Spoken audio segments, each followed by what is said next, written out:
साथियों नमस्कार। आप देख रहे हैं स्टॉक प्रॉफिट इंडिया। आज हम इस वीडियो में कुछ कंपनियों के रिजल्ट का रिव्यू करने जा रहे हैं और देखते हैं कि जो एनालिस्टों ने एस्टीमेट रिजल्ट, क्या वो एस्टीमेट बीट हुआ है या मिस हुआ है। तो देखते हैं बाज़ारों की उम्मीद और वास्तविक रिजल्ट में कंपेयर करने की कोशिश करते हैं। तो सबसे पहली कंपनी है आपके सामने जोमेटो लिमिटेड। जोमेटो ने आज रिजल्ट पेश किया है और इन्होंने जो सेल्स है वो 4799 करोड़ की पोस्ट की है। वहीं इन्होंने नेट प्रॉफिट 176 करोड़ का पोस्ट किया है। इनके ईपीएस में 400% की बढ़ोतरी है। तो आप यदि यहाँ पे देखें तो आपको बहुत अच्छा फिगर दिखाई दे रहा है, जो कि डबल डिजिट में नहीं में ये नंबर शो हो रहे हैं। जो उछाल है वो 3 डिजिट में शो हो रही है। तो क्या ये इतने अच्छे वास्तव में नंबर हैं? क्या बाजार ने भी यही एस्टीमेट किया था या बाजार ने इससे भी ज़्यादा एस्टीमेट किया था और कंपनी नहीं पेश कर पाई? तो चलिए हम देखते हैं। आपके बगल में ही एक सीट और ओपन है। इसमें आप देखिए कि यहाँ पे जो सेल्स की बात की है वो 4799 करोड़ की है और वहीं पे मार्केट की जो अपेक्षा थी वो थी 4713 करोड़। तो हम ये कह सकते हैं कि सेल्स के क्षेत्र में यहाँ पे अच्छी रिजल्ट देखने को मिल रहा है। तो यहाँ जो बाजार की उम्मीद थी इसको निश्चित इस रिजल्ट ने बीट किया है। वहीं हम नेट प्रॉफिट की बात करें तो नेट प्रॉफिट बाजार ने जो एस्टीमेट किया था, बाजार ने जो अपेक्षा की थी वो देख लेते हैं। और आपके सामने जो एस्टीमेट था नेट प्रॉफिट का वो था 279 करोड़ का और जो इन्होंने पोस्ट किया है वो 176।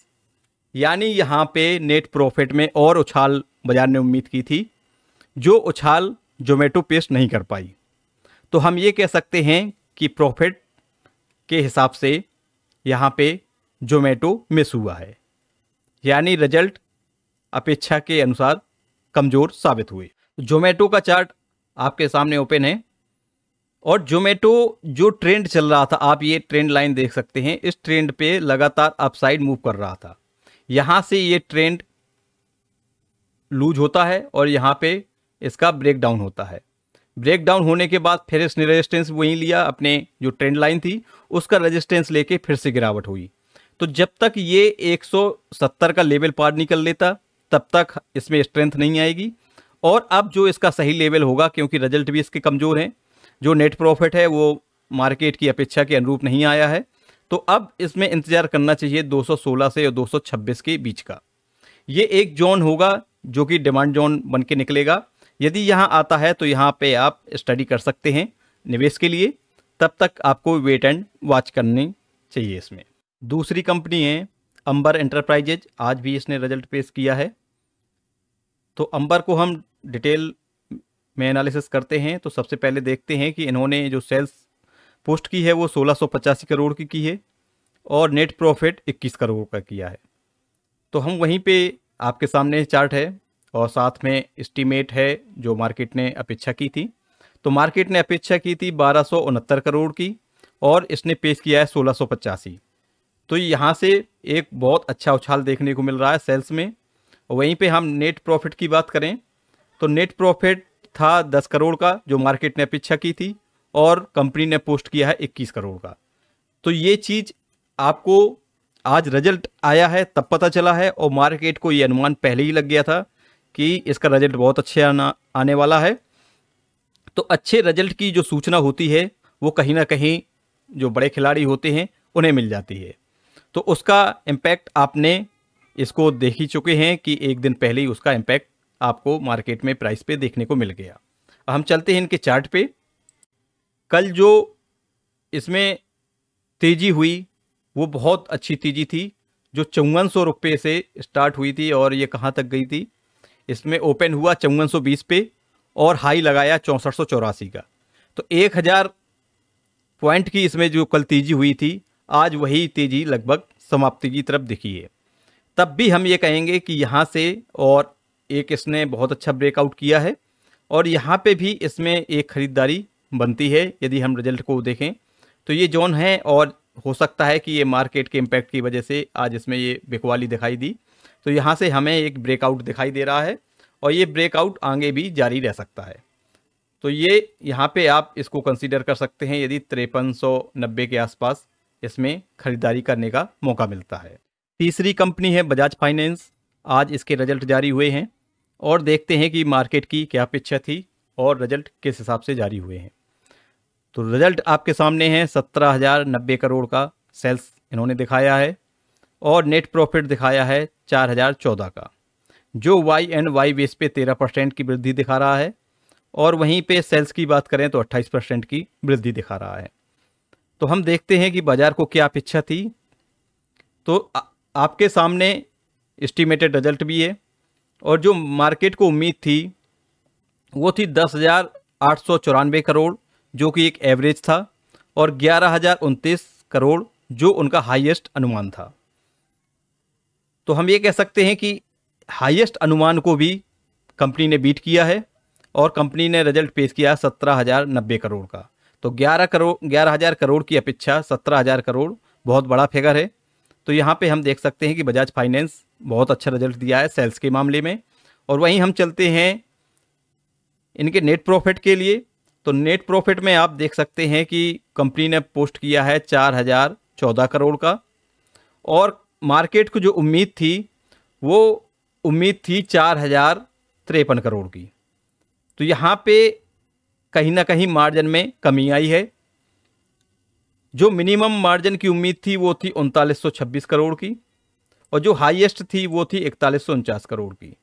तो हम ये कह सकते हैं कि जो मिनिमम मार्केट को अपेक्षा थी 3926 करोड़ की, तो उससे तो अधिक है, और जो एवरेज उम्मीद थी 4,053 की उससे कम है। तो इसको इनलाइन कह सकते हैं कि नेट प्रॉफिट के मामले में इनलाइन है और सेल्स के मामले में तो बहुत बड़ी उछाल देखने को मिल रही है। तो यहाँ पे बजाज फाइनेंस देखा जाए तो रिजल्ट अच्छा ही माने जाएगा, क्योंकि सेल्स में यदि इतनी बढ़ोतरी है तो प्रॉफिट कहीं ना कहीं निकल के आ ही जाते हैं। अब चलते हैं हम इनके टेक्निकल व्यू पे। बजाज फाइनेंस ने कई बार 6500 का जो लेवल है इसने सपोर्ट कई बार लिया है और वहाँ से एक बाउंस आता है और उस बाउंस के बाद फिर से वहाँ पे सेलिंग दिखाई देती है, जो कि लगभग 7400 का लेवल है। उस सेलिंग के बाद फिर से एक सपोर्ट का काम 6500 का करता है।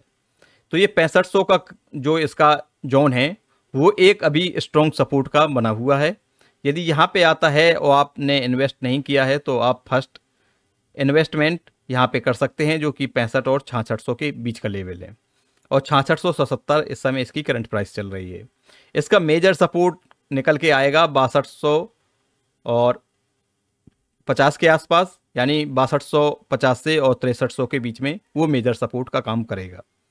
तो ये पहली बाइंग इसमें बनेगी 6500 और 6600 के बीच में और दूसरी बाइंग बनेगी 6250 से 6300 के बीच में। तो ये दो लेवल हैं जहाँ पे आप इन्वेस्ट करने के लिए स्टडी कर सकते हैं। ग्रीनटेक ने भी रिजल्ट पेश किए हैं और रिजल्ट देखने से पता चलता है कि बहुत अच्छा रिजल्ट है।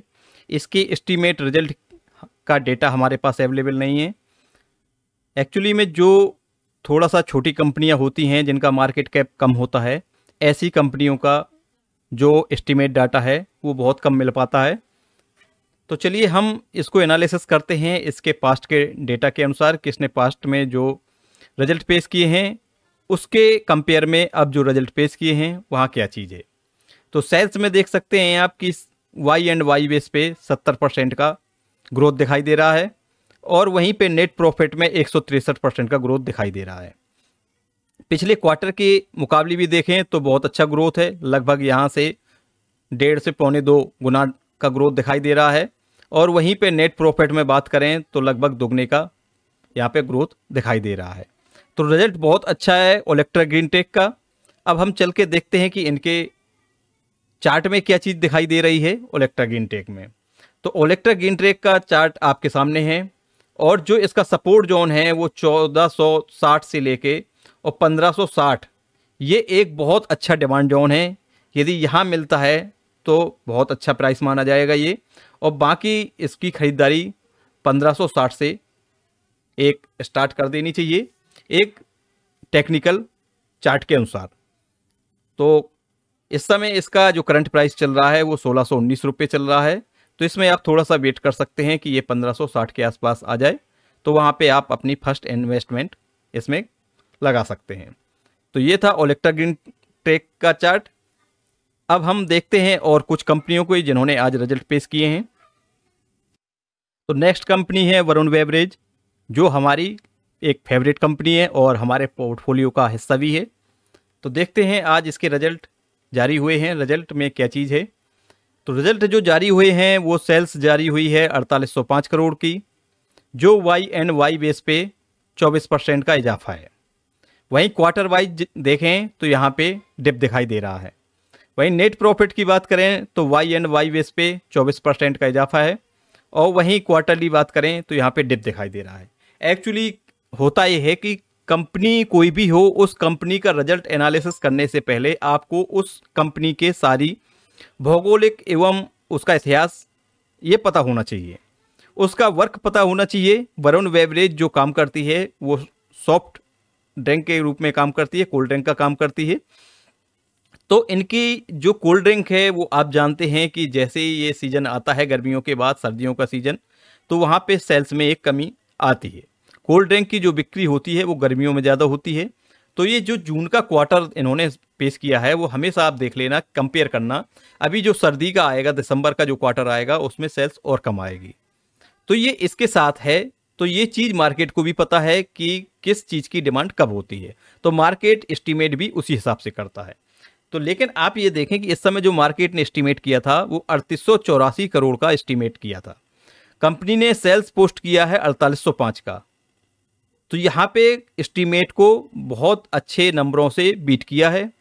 वहीं पे हम देखें यदि इनके नेट प्रॉफिट की बात करें तो नेट प्रॉफिट जो मार्केट ने अपेक्षा की थी वो 230 करोड़, यानी मोटे तौर पे हम कह सकते हैं कि 231 करोड़ की अपेक्षा की थी। यही अपेक्षा थी जो कि लगातार इसके प्राइस को एक प्रेशर देखने को मिल रहा था वरुण बेवरेज में। नहीं तो हमारा जो अनुभव है अभी तक का बाजार का, वो VBL के साथ ये रहा है कि VBL ने कभी भी 17-18% से ज़्यादा करेक्शन नहीं दिया है, लेकिन इस समय वो करेक्शन 20% से भी ऊपर निकल गया है। तो वो कारण था कि मार्केट को अपेक्षा थी कि इसका रिजल्ट कमज़ोर आएगा, लेकिन रिजल्ट बहुत बम्पर आया है, बहुत अच्छा आया है, बहुत फाड़ू रिजल्ट कह सकते हैं हम इसको, क्योंकि 231 करोड़ के मुकाबले कंपनी ने 629 करोड़ का रिजल्ट पेश किया है। तो इसे दुगने से ज़्यादा बीट किया है, लगभग 2.25 गुना। तो 2.25 गुना बहुत बड़ा नंबर होता है। तो वरुण बेवरेज एक यहाँ पे आप बहुत अच्छी चॉइस हो सकती है इन्वेस्टमेंट की। आप इसको स्टडी करें। साथ में चलते हैं हम इनके टेक्निकल चार्ट पे। का चार्ट आपके सामने है। सबसे पहले हम देखते हैं कि इसने इस बार कितना करेक्शन दिया है, क्योंकि हमने जो बात कही है कि इसने 17-18% से ज़्यादा करेक्शन कभी नहीं दिया है अपनी हिस्ट्री में, और इसने जो इस बार करेक्शन दिया था वो 21% का दिया था।